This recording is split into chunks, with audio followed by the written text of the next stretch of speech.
And Abla Gemara, today's daf is daf samach, is daf ayin, and we're right in the middle of a sugya. So we had a machlekes, Rabbi Yehuda and Rabbi Meir. According to Rabbi Meir, if you did malika on a bird, a kodesh, which is what you do instead of shchita, you do malika, and what happened was the bird turned out to be treif. So the malika in a way was sort of ineffective because the bird is treif. Nevertheless, Rabbi Meir says, in this pasuk where it says that if you ate a bird, a kosher bird, an available kosher bird, or a treif kosher bird, and you become tameh through beis habliya, it doesn't apply because the malika achieved that it removed that tumah. And the Gemara says, how does a mayor know to say that? Because he learns from a pasuk. It says in the pasuk, Zois toidas habehema v'ha'oif. What are we comparing a behema and oif? The laws of tumah are so different between a behema and a behema. Is if you touch a carcass, you become tameh. You lift it. By a bird, if you touch it, nothing happens. By behema, if somebody sticks the food in your mouth of an avela, you don't become tameh. Only if you touch it or lift it. By a bird, is dafka through achila. By behema, any nevela becomes tamei. By a bird, only if it's a kosher bird. If it's for a non-kosher species, you don't become tamei even if you eat it. So the din are very different. So what's pshat behema life?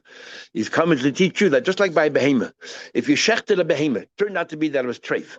Okay, you can't eat it, but the tumah disappears. So the same thing by a bird, even though you did malika and the bird turned out to be treif. So what did you achieve? Nevertheless, we say that the tumah is gone, vanished. And Rabbi Yehuda disagrees. In fact, Rashi says Rabbi Yehuda holds that even by an animal, if you shechted it, turned out to be treif, the tumah is still there. But our Gemara doesn't deal with that. Our Gemara says that where does Rabbi Yehuda learn it out? From the very pasuk that talks about this bird that you eat. It says in the pasuk regarding the bird that you eat, it says that what do you call it? Anybody that eats an avela utreifa, you have to wash your clothes. That's another difference. By a bird, you have to rinse. You wash your clothes. By him, or you yourself become tamim, not your clothing. But anyway, it says in the passage avela utreifa. And we know it's talking about a bird, even though the Torah doesn't spell it out, because it says when you eat it, you become tamei. By an animal, it's under with eating, touching, as it says in a gay, but nivlosa. So obviously, you're talking about a bird, which only is matami when you eat it, and it says treifa. Now, the treifa, there's an argument where the treifa is considered alive until it dies, or treifa, even while it's alive, it's already a dead bird walking because it only has 12 months, so in life, it's not going to last. So whichever way you look at it, if it died by itself, let's say it's alive until it died. Considered alive, treifa chaya, until it died. But the moment it died, it's an nevela. So isn't that an nevela? The Torah already said nevela. And if it's considered like a dead bird walking, it's even worse than an nevela. It was an nevela while it was alive. So why does the Torah have to add the word treifa? So it must be talking about that you actually, treifas come and tell you, you shechted it and turned out to be treif. It's still metame. That's what he does with that treifa. So then the rest of the Gemara talks about. So how he was asked, what about in the case? This is Amoraim now discussing Rabbi Yehuda. They're saying so. There's another passage when it comes to animals that says that the animal, whatever it is, dies, you cannot eat it. But the chaylev nevela, chaylev treifa, the fats of a nevela, the fats of a treifa, you also come loch. It's mutar bahana. You're allowed to do whatever you want. We had Gemara Pesachim second peg there. That's mutar bahana all that. But then it says that it's also not metame anymore. The chaylev of a behema, even though the rest of the behema is metame, but the chaylev of the behema is not metame. So according to Rabbi Yehuda's approach, the Gemara wants to know, it says treifa. And you ask the same question, why is it treifa? Every treifa is an avela. So according to you, would come out that if you shecht the animal, according to you, would come out that if you shecht the animal and the animal turned out to be a treifa, the fats are still mutter. That's your approach. And the problem is, if the Torah tells you the fats is mutter, which means the rest of the animal, the flesh, is tummy. But we know that once you did a treifa, you shechted it, the tumah is gone. Which is not what it actually in the Mishnah, but it seems that according to everybody, once you shechted an animal properly, it turned to be treifa, but the tumah is gone. So the Torah says only the chaylev is mutter. So the Gemara tries different approaches regarding what he's going to do with chaylev treifa by an animal. And every approach that we have, we say, so why don't you learn the same thing by bird? For example, so the Gemara finds high nose a non-kosher species, high nose only by a kosher species. Maybe the din of a bird is only a non-kosher species. You eat it, become tummy. In fact, usually everything is non-kosher. So that's why he says the word treifa, where treifa matters. Where does treifa matter? Only by a kosher bird. By non-kosher, who cares treifa, not treifa? It's irrelevant. So more asks in the rule, say the same thing by a bird. Sorry, it's happened by an animal. So let's go the same thing by a bird. Maybe the reason why it says treifa by a bird is not to teach you if you shechted. It's to teach you that we're talking about a kosher bird. So Gemara says, no, Rabbi Yehuda has another way of learning. In fact, Rabbi Yehuda says the word nevela already tells you it's a kosher bird. If it's not kosher, who cares if you shechted or it's a cock, it died by itself? It makes absolutely no difference. So the Gemara says, you're right. So let's go back to chaylev. It says the chaylev nevela. Doesn't that tell you automatically talking about a kosher animal when nevela matters? So the Gemara then has another approach. Maybe we'll tell you, and this you can go back to a bird, and that is, what about a chaya, a deer, a wild goat? They're chayas, they're kosher. And the Torah is going to tell you that those animals with treifa matters. For example, a behema or a chaya, the fats is mutter. Says and therefore don't do the bird. Says the Gemara, it can't be. First of all, the fats of a chayev after it's died is takasser, because the Torah says where there's a difference between the fats and the flesh. Flesh has one din and the fats is another din. But by a chaya, while the animal, if it was shechted properly, you're allowed to eat the fats of a chaya. It's different than a behema. A deer's fats you're allowed to eat. A wild goat's fats you're allowed to eat. So therefore, yet the pasuk says that the chaylev is mutter as opposed to the flesh. We're not talking about a chayah. Number one, and number two, you're saying that that we would have thought the way you want to learn. We would have thought a chayah is like a non-kosher animal, and therefore the pasuk says no, the fats of a chayah is mutter. How can you even think that a chayah is like a non-kosher animal? What's the comparison? A non-kosher animal was treif from the moment, it was not kosher from the moment it was born. Treif, it became treif. You can tell me we're talking about an animal that was born treif, but this general species is kosher. So how you can compare it? So what's going on here? So we're up to the Gemara. Rava will have a new answer that by a bird, Rabbi Yehuda says treif is superfluous, and because it's superfluous, what's to say treif to teach you that if you shechted the bird, if you shech the bird, it's still forbidden. If you eat it, you're not only forbidden, but if you eat it, to be treifa, if you eat it, you still become tamei. And it says treifa by an animal teaches something else. And what is that? So let's go back to Gemara. What's Gemara Rava? Elam Rava. Sorry, the last thing was Abai actually said the reason why it said treifa. The last thing I was talking about treifa is because we would have thought that what do you call it? If a bird is treif, it's more similar to a non-kosher bird than a kosher bird, because it was not kosher before even you shechted it. So therefore, that's what we would have thought. Sorry, that's the last part. We would have thought it's like a non-kosher bird, and therefore it's thing, and that's why. By an animal, not a bird. Sorry, I'm talking about the fats of an animal. We would have thought that a treifa animal is like a non-kosher animal because it was already not kosher before you shechted it, and therefore it's in the pasuk. No, the chayil treifa, you should know that it's also permitted because like kosher animals. So what asks, how can you even think to compare? The last thing I just told you is really up on this thing. How can you even think to compare an animal which is kosher that became treif to a non-kosher animal? There was born and this happened later. And even if it was born this way, but the general species of animal is a kosher animal. What are you talking about? Elam Rabba. So right in the middle of the page of Ayin Amud Aleph, right exactly in the middle. Elam Rava says Rava. You know why the Torah says chayla treifa? Nothing to do with my bird. It's coming to tell you. Torah is coming to tell you. We have a general rule: ain isa chalalisa. That one isa cannot fall on top of another isa. So you would have thought, look, this animal is a nevela, right? We're talking about nevela. The animal died on its own. So I would have thought if the animal died on its own, it's also ready because it's a nevela. You're not allowed to eat it. So now that if you go ahead and you if you, let's say, you eat, and they're trying to be the animal's treif, will you also add another Easter here of being treif? So the like this. The Torah is coming to tell you that Yava Easter Nevela, let the Easter of Nevela come, the Yochal Easter Chalev. So that was the Easter of Chalev was there always, but Hemin eat Chalev. And now it became a Nevela. So it says in the Pasuk, Ochal Leshachlena. You're not allowed to eat. I would have thought that it's also ready in Nevela, the Easter, it's also ready as fats. The Easter Nevela will not compound, make it a second Easter. Or the Easter turned out to be a treif, won't compound to make a second Easter. That's what I thought. So the Torah is telling you, Yava Easter Nevela, it's a Chayla Nevela, Chayla Treifa. The Pasuk says that the Chayla Nevela and the Chayla Treifa, you can do whatever you want to ba'anod, no tumah, but v'achal leishachlani, you shouldn't eat it. So the pasuk is coming to tell you, Yava isa nevela v'yachal al isa chaylev. Let the isa nevela come and also go on the isa chaylev. So in other words, the main part of the pasuk is not to tell you there's no tumah there. The main part of the pasuk is the last three words, v'achal leishachlani. In addition to being nevela, you're not allowed to eat, in addition to being fats, don't eat it because it's nevela or because it's a treifa. because otherwise you would have thought Isa Chalisa. So the Yachal is a Chalev. So you might have fine. So you're coming, tell me that another Isa can fall on top of Chalev. But why do you have to spell out both Yisudim, Isa Nevela and Isa Treifa? No, the Isa Treifa is your Shechter turned to be Treif. And Nevela died on its own. Once you tell me that if a Nevela adds on to the Isa Chalev, then I automatically know that Treifa also would add on if it turned out to be Treif and you Shechted it. Utzrich, I need both Isudim. I would think that only one of these is, so if you only told me one, I would think only that. He said, Iyashmin in Nevela shouldn't have been. I would have said, you know why in Nevela? Because it adds another thing. It also now creates tumah. While I was alive, there's no tumah, and now that it died on its own, it becomes tameh. So therefore, it makes sense because it's so strict that it adds tumah. So also it will be chal on the iser of chelev, and you're also having the iser of eating of nevela. However, avotreifa imalei, if you shechted an animal, turn out to be treif, there's no tumah anymore. So maybe it's not so strict. So maybe if you eat the fats, it'll only be over for chelev, not for the iser treif. The yeshmin treif, I would say, you know why? It's stricter because the iser of treif was there already before. While it was alive, the Isa of Nevela doesn't kick in until it died. So I would have thought, okay, Treif is so strict, it was always there, therefore it's Chal and Chalev. Avol Nevela, Emalite Sicha, therefore you need both. Okay, now we go back to Meir. Meir, who learned from that pasuk, Zois Teiras HaBehema. Oif, to tell you that we learn out, just like a behema, if you shechted, it removes the tumah. So too by an oif, if you shechted, it turned out to be that it was treif.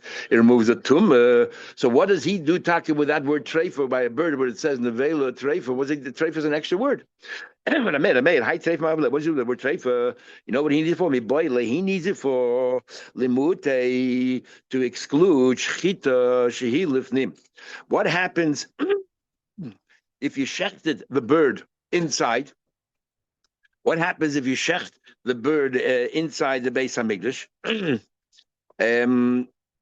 And we said that we learn out from a pasuk that it has to be the same din, whatever is inside as outside. If you would have shechted a bird, for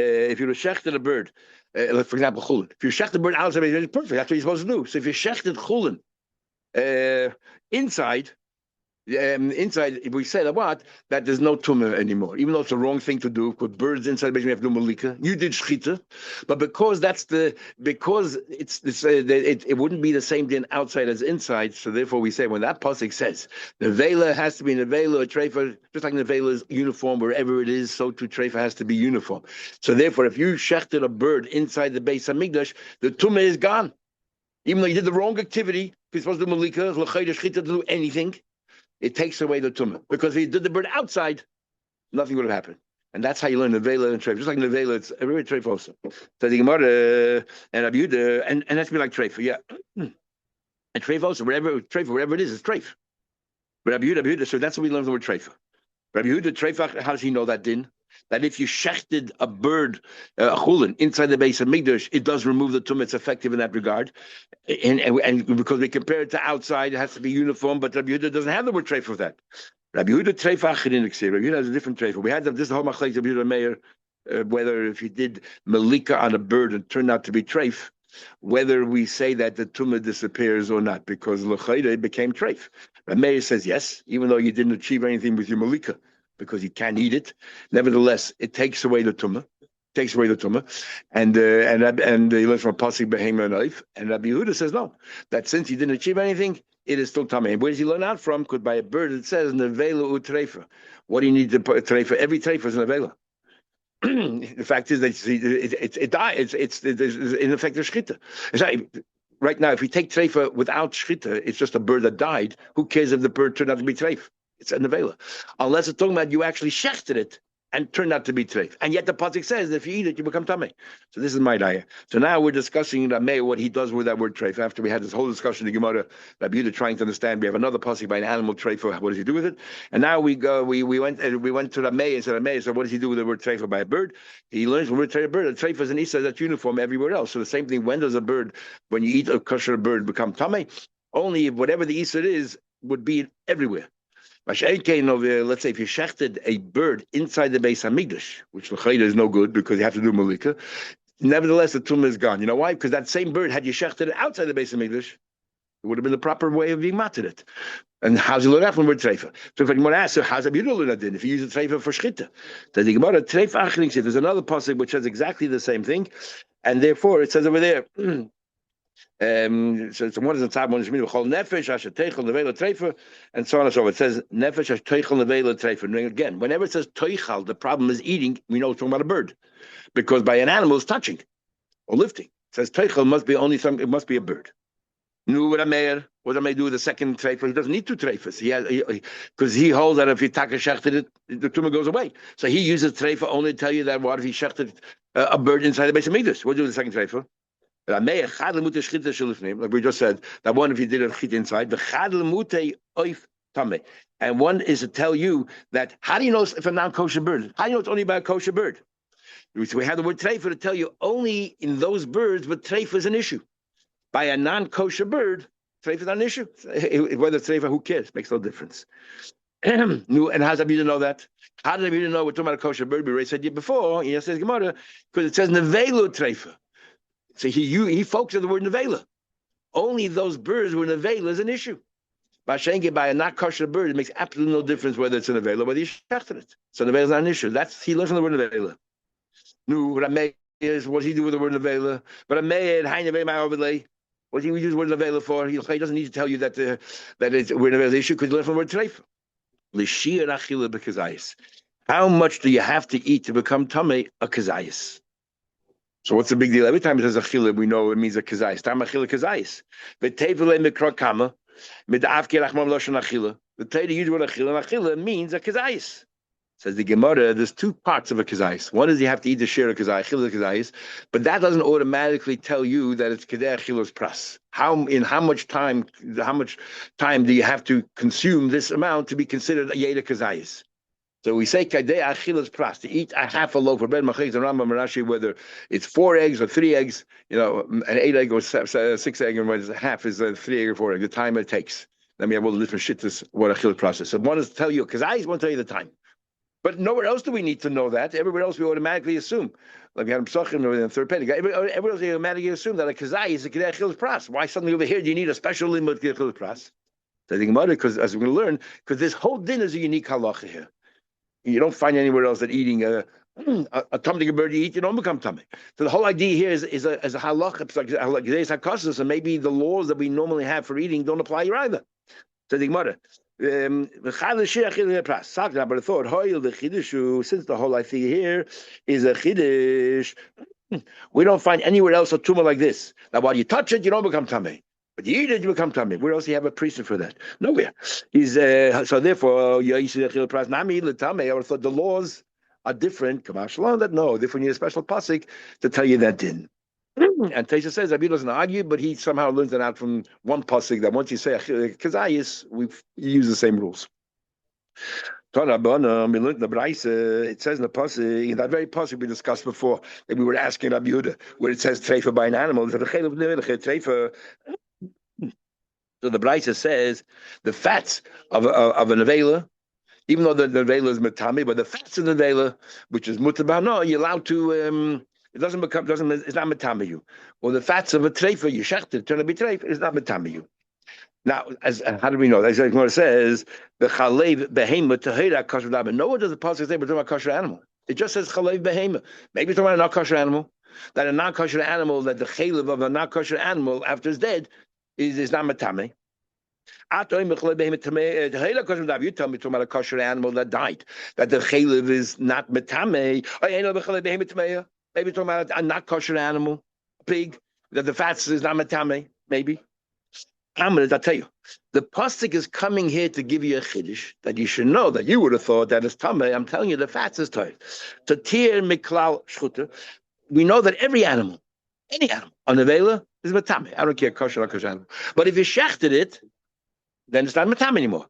So just like tir miklal shchuta, by using shchita, you're metayr an animal. But tir miklal chaylev, and here by chaylev, the Torah is trying to tell you that it's mutter. Now, when do we say shchita is metayr animal? Only if it's a kosher animal. If you shechted a not kosher animal, it's not. If you shechted a not kosher animal, it's from metame. So it must be to a kosher animal. So make a metzina. The same thing applies to chaylev. Ma kishetir meklal shchuta b'tayra. This din of shchita is only about kosher animal. V'loy b'tameya is af kishetir meklal chaylev b'tayra. Same thing is when you're metayra the fast. It must be talking about a kosher animal. V'loy b'tameya, not in a tamei animal. Oy klach l'derzu. Interesting. I was looking at the Malchus. They pronounce the word klach kalech. All my rabbeim used to you find so many words that in modern Hebrew they try to use the rules of Hebrew to the Gemara. And so who's right? Because all my rabbeim, bar none, would say klach. Not kalech. Everyone said klach. I don't know what your rabbeim did, but my rabbeim klach. Anyway, interesting. I don't know. So many words. Hard to learn those things because it mix you up. Or go this direction. Or go this direction. You can learn another way. Maybe dafka a behemoth tmeya. The Torah is telling you that the fats is mutter. What's the logic in that? Or maybe you go this way. That a non-kosher. Now, right now, the Gemara thinks we're still talking about an animal. That a non-kosher animal becomes tired. We'll see the Gemara later so we shouldn't get confused. We're talking about a bird. Because by a bird, dafka, a kosher bird is metame. A non-kosher bird is not metame. So let's go this way. If we find a case where the dafka non-kosher becomes tired, and when dafka l'chayda which should be tamei might be tired. He's makashim mekal nevela b'tamei avlei b'tayr. Like in that case over there, dafka not kosher animal is tired. Not animal. Dafka not kosher species becomes tired. So maybe after mekal chayda b'tamei avlei b'tayr. Maybe this dinner fats is only about not kosher animal. Amrit. Gemara later on will tell we're talking about a bird here. Amrit. So we have two choices. And the interesting, the Braisus really spells it out, like teaching us. If you go down this path, then this din of chaylev is mutter. If you follow in the first way we learned that shchita no metayr, then you're talking about kosher animal. If you go the other way, when we say that the species that's tamei becomes toir, is bitmeya, then the conclusion will be that fat is only by tameya. So what do we do? Therefore it says in the pasuk treifa, it says chaylev nevela and chaylev treifa. You know I need the word treifa tell you. Mi sheyesh b'mina treifa. Only with treifa is an issue. And say some tmeya, shame in treifa, but by tmeya, not kosher animal, treifa is irrelevant. What do you think is treifa? Today, treifa became a generic term, but in those days it was a behemoth tmeya or a behemoth kosher, which became treif. So therefore, it must be talking about where treifa matters, a kosher animal, and the chaylev of a kosher animal is not metame.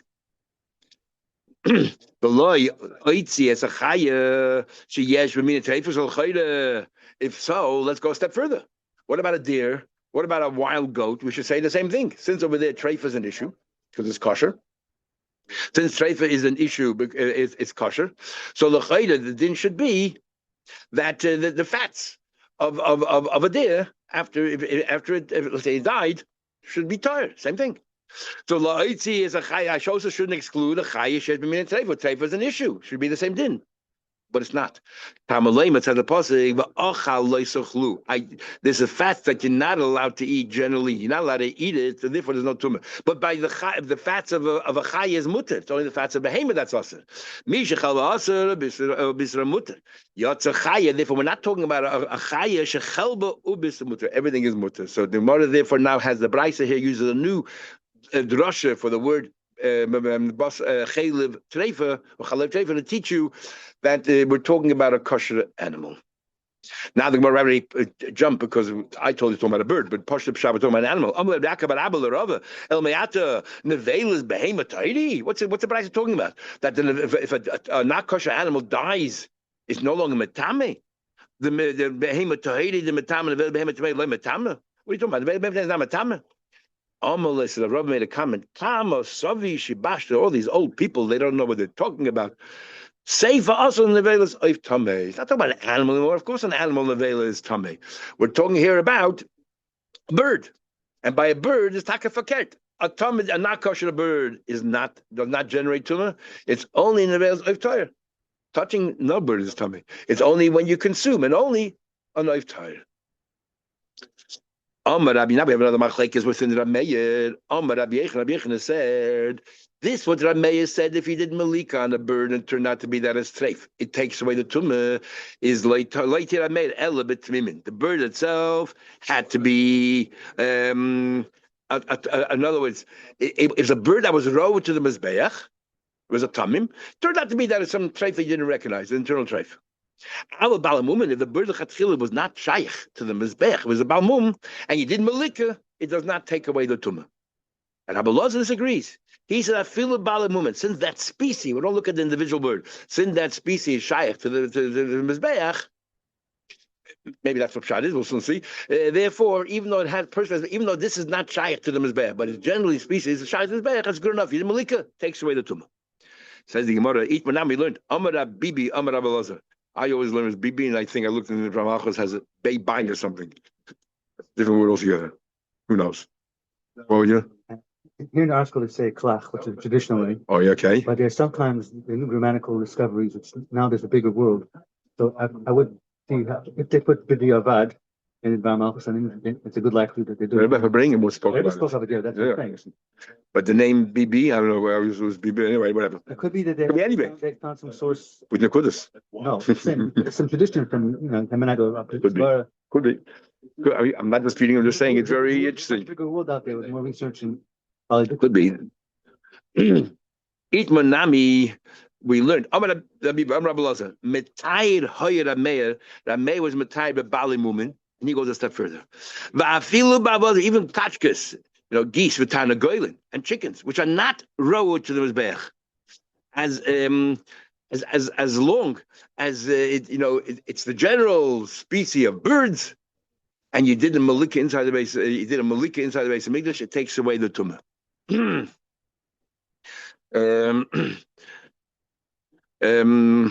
Why? If you did malika, because malika is a form of matir. So boy Rav Yemi, of course, it became a question. So what about an egla arufa, right? So an egla would be a calf. You found a corpse somewhere, and we don't know. We go to the neighboring city, and they have to say they go through the whole ritual, the whole everyone goes to the Nachal Eson, and they say kapala, you should forgive everybody, and so on and so forth. And you're supposed to do arifa, right? You go through the back, you break the back. So what happens if instead of a calf, you use a goat? And the question is now, you're designated to be an egla rufa, you're designated to be this or carbon or whatever you want to call it, for to be the egla rufa. So according to Rameir, do we say since arifa for an egla is the same thing as malika for a bird? Why? Because you say since malika is good enough for the right birds, it's good enough for the entire species that takes away the tumah. So what about it's an animal here?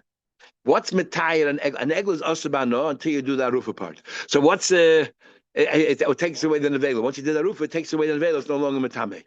What happened? You use a goat instead. And what's the question? Mao. I can say time I mean even it's still a bird.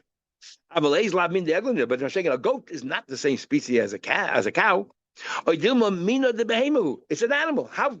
Why do we expand this class? Animal, and or just has to be cows. Radim said inside this whole thing to Abaye. Abaye said, "I've just learned something new here. Forget about his question. I just learned Miklal the Egla Rufa Tahiti. I didn't know that you. So you're telling me now that an Egla Rufa, if he did the Arufa part, it's no longer Metami. I didn't know that. So I just learned something new. Is that true? Is Abiyami right there? I'm like, yes. Why? Because Ahmed Rabbi said kapara ksiba kekachim. It says kapela amcha yisrael. So we use the word kapara to by kachim. After you did all the dvarim matinim, it's no longer matame. Same thing here. We treat it like that in that respect that it's no longer matame. He's Masiv Rab Nosson. Avud Rab Huna Bar Nosson. Rab Nosson, the father of Rab Huna, the son of Nosson, was Rab Huna's father. It says in the pasuk by Chelim Nevela Chelim Treifa. It says in the pasuk that you also chamalach, you do whatever you want, and ve'achel loisachlen, you shouldn't eat it.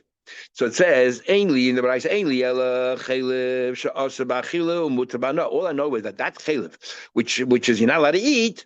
Okay, it's not metame, right? Chelim Nevela is not metame. What about Chelim that you're not allowed to even? Not only you're not allowed to eat, you're not allowed to have a no. A kosher animal, for example, a shor niskel, Chelim shor niskel. And now it's also bahana. It's chaylev. Is it metamena? Because the pasuk says achal. Only if the Easter is limited to eating. What about ano? If there's another Easter as well, do we say that chaylev mutter? Or the egla rufa? And it says here egla rufa benayin. So it says clearly here egla rufa. You're not allowed to have ano. What about the chaylev? Is the chaylev of an egla rufa they're no longer metame? If you did that thing, Talmud Leimer, it says kol chaylev. Every fat is no longer metame afterwards. So my question is as follows. What's not metame? The fats. But my is the rest of the Egla Rufa is Matame. So what is Rav Yimi saying and Rav Yimi saying over there by Egla Rufa? That once you did that Rufa part of it, it's no longer Matame. And it seems to me that only the fats is no longer Matame. But everything else is. These are that Rufa Tahiti. He told you, what's going on here? Says the Gemara. This pasuk is not talking about if he did a rufa. He did that rufa part. You finished. Egla rufa is like a carbon. It's no longer metame. What the pasuk is talking about? Heicha de shachte mishche. You shachted it. That what you shachted Egla, instead of doing what you're supposed to do, you went ahead and you shachted it. And the question is, if you shachted it, so therefore the rest of the flesh is still you did the wrong thing. Is metame. Now, boss, the chayil is mutter. But it's not true. We learned before that if you shecht an animal, turned out to be that it was trade, for example, the shchita takes away the tumah. So if you shechted the egla rufa, the shchita should take away the tumah as well. If we're talking about you shechted it. Like tzricha shemesa, we're talking about that it died on its own. If you did that rufa part, the whole animal will be mutter. If you did the shchita, the whole animal will be mutter. Mutter means in the sense that it's no longer generating tumah. We're talking about it died on its own. We're talking about that it died on its own. If it died on its own, so that it's an avela. So but the chaylev, nevertheless, even though it's asa b'hana, the chaylev is not matam. It's like chaylev nevela chaylev treifa. Says the Gemara. So Miklal, what do we see from here clearly? That it's asa b'hana even while it was alive, because you said the b'chaim asud. You're saying that it died on its own, and we're talking about a case of it doesn't become asa b'hana after it died. It became asa b'hana even before it died, and therefore the question was, the chaylev of something that's asa b'hana, like an egla roof, what happens? So when did it become asa b'hana? You didn't do anything. Omer Rabbi Yanai, I once heard when it happened, it was chachti, and I forgot. The Nozmer Chavrai Lemema, my friend said, when you start taking it down to Nachal Eson, that is, but you're taking it down to Nachal Eson, that is when it became Osabano. Had Naloch Chatas. Start new page tomorrow. The short daf.